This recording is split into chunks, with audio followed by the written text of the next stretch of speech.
Shalom Sobat Maestro, berjumpa lagi dengan saya Foni Manik STH dari Kasih, Doa, dan Kehidupan Ministry. Pada kesempatan kali ini kita akan sama-sama belajar dan merenungkan firman Tuhan dari Mazmur 1 ayat 1-3. Dan sebelum kita merenungkan dan belajar bersama-sama, mari kita berdoa. Bapa, terima kasih buat hari ini. Kami bersyukur sebab penyertaan Tuhan di sepanjang hari ini nyata buat setiap kami, buat setiap pendengar Sobat Maestro dimanapun kami berada. Apapun yang kami kerjakan sepanjang hari ini, kami tahu dan sadar bahwa Tuhan ada bersama dengan kami. Kami akan merenungkan firman Tuhan, biarkan Roh Kudus yang terus menyelidiki setiap hati dan pikiran kami, supaya ketika kami membaca kebenaran firman Tuhan, Roh Kuduslah yang akan memberikan pengertian kepada setiap kami untuk kami paham tentang apa yang menjadi keinginan, kerinduan hati Tuhan untuk kami renungkan di sepanjang hari ini. Terima kasih Tuhan Yesus. Bagimu segala hormat, pujian, kemuliaan. Di dalam nama Tuhan Yesus kami berdoa dan mengucap syukur. Amin. Sobat Maestro, tema yang saya ambil pada kesempatan kali ini adalah mengapa jalan hidupku seperti ini? Mengapa jalan hidupku seperti ini? Ketika kita mengiring Tuhan Yesus sekalipun, kadangkala muncul pertanyaan seperti ini. Kita suka sekali mengejar jawaban, seolah-olah jawaban itu penting banget kita tahu. Padahal kita perlu rendah hati dan mengoreksi hati serta pikiran kita. Sebenarnya tepat atau tidak pertanyaan yang kita tanyakan. Pada kesempatan ini, kita akan sama-sama membaca Mazmur 1 ayat 1-3. Saya akan bacakan untuk Sobat Maestro. Berbahagialah orang yang tidak berjalan menurut ajakan orang fasik, yang tidak berdiri di jalan orang berdosa, dan yang tidak duduk di komplotan pencemooh. Tetapi yang kesukaannya ialah Taurat Tuhan, dan yang merenungkan Taurat itu siang dan malam. Ia seperti pohon yang ditanam di tepi aliran air, yang menghasilkan buahnya pada musimnya, tidak pernah layu daunnya, apa saja yang dilakukannya berhasil. Amin. Dalam Mazmur 1 ayat 1-3 kita akan ada 3 poin yang kita dapat pelajari. 1, poin yang pertama, berbahagialah. Dalam bahasa Inggris dikatakan how blessed. Blessed is the person is. Seringkali kita mengidentifikasi kalau kita diberkati Tuhan itu pasti bahagia. Jadi kalau kita sekarang belum diberkati Tuhan, pasti kita termasuk golongan orang yang tidak bahagia. Diberkati Tuhan itu harusnya jalannya enak, lurus-lurus, lempeng-lempeng, berhasil. Tapi kalau jalan hidup kita nggak jelas, membingungkan, gagal, tersakiti, itu berarti kita tidak termasuk orang-orang yang bahagia.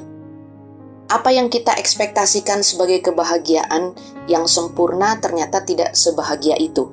Kesenangannya cuma sebentar, sedikit, dan sesaat. Kebahagiaan adalah ketika kita menemukan sesuatu yang lebih tinggi dari kebahagiaan itu sendiri. Orang dunia punya standar tentang arti kebahagiaan. Tanda kebahagiaan, kesuksesan orang dunia itu antara lain kedudukan ketika kita memiliki kedudukan, terkenal, ganteng, cantik, punya relasi, perkumpulan dengan berkumpul teman-teman yang dengan orang-orang hebat. Kita sering menaruh identitas diri supaya diterima, dianggap, tidak disepelekan dan punya martabat pada hal-hal yang gampang hancur, gampang lenyap. Kebahagiaan itu seharusnya lebih tinggi dari versi dunia. Kebahagiaan yang jauh lebih tinggi dari versi dunia yaitu penerimaan dan keikhlasan. Ketika kita menerima keadaan kita, maka kita tahu bahwa kita adalah orang-orang yang tidak mudah takut, tidak mudah khawatir, tidak gelisah, dan ini adalah anugerah. Damai sejahtera, kita memiliki damai sejahtera. Kita menjadi diri sendiri, bukan orang yang mudah pura-pura. Kita menemukan panggilan kita di dalam mengiring Tuhan Yesus. Kita berdampak bagi orang lain dan kita memiliki harapan di tengah penderitaan. Kesimpulan dari kebahagiaan yang menjadi versi standar Alkitab adalah bebas dari keterikatan akan standar bahagia versi dunia. Kebahagiaan dalam Yesus Kristus karena kita dibebaskan dari semua belenggu keterikatan. Itu seharusnya menjadi standar kebahagiaan kita sebagai murid-murid Kristus. Poin yang kedua, yang kesukaannya ialah Taurat Tuhan. Berjam-jam membaca firman Tuhan tidak sama dengan merenungkannya. Bukan berarti salah, tapi merenungkan firman Tuhan yaitu mengalami Tuhan. Kita mendengar, kita membaca, mendengar, belajar bagaimana meresponi firman tersebut. Firman yang menuntun kehidupan kita siang dan malam. Dan ketika kita bertemu dengan orang, ketika kita bertemu dengan masalah, ketika kita mengalami sesuatu, kita mengalami Tuhan. Dan ketika Tuhan berkata bahwa Tuhan adalah gembalaku, takkan kekurangan aku, maka sejak saat itu, Tuhan adalah Tuhan yang mencukupkan segala sesuatu di dalam kehidupan kita. Tuhan yang tahu bagaimana mencukupkan kesukaan kita di dalam kehidupan kita sehari-hari. Menikmati proses dan pengalaman iman, yaitu praktek dari hidup kita sehari-hari dengan kaitannya dengan firman Tuhan. Yang ketiga, apa saja yang dikerjakannya, dilakukannya berhasil. Pernahkah kita berpikir apakah benar semua yang dilakukan orang percaya itu pasti berhasil?